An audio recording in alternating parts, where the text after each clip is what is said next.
7 after 8 now. Closure threats loom over Gloriavale Christian School today after repeated audits found it fails to provide a physically and emotionally safe learning environment. If the government decides today to close the school, the children could be thrust from their isolated classrooms into the mainstream. Joining us now is child psychologist Sara Chatwin. Sara, good morning. Good morning. If that does happen, what would it be?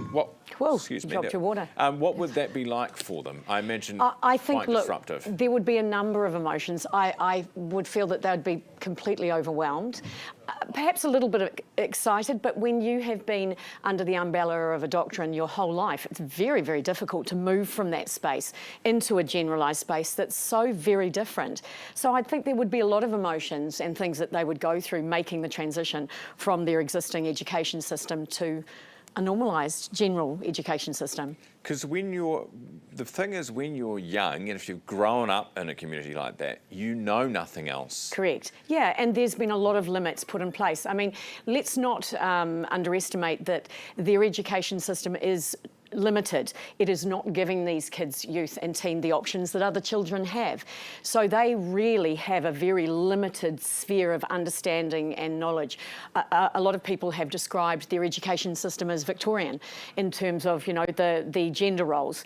Men do these kind of exercises and are involved in those kind of activities, and women stick more to the home and those kind of activities. So it's very different from schools and educational processes of today, given that, you know, and this is another conversation, we are going through some educational changes in our general system.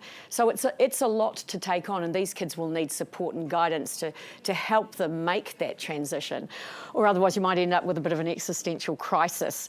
That's not to say that, you know, that of course can be triggered by these kind of transitions. It doesn't have to end badly. It's like culture shock. Yeah. Won't it be? You know, absolutely. Yeah. All this new stuff, you know, you have to manage it. It's baby steps. So how important then is it the parents in this situation? Because they're the ones who, well, I mean, they're part of the community, but then they're also the ones who provide stability for a child, who provide all the reassuring things that a parent should. Well, that again is difficult. There's lots of levels. So you have kids being brought up in this doctrine kind of a situation, going into the mainstream and then having to come back home.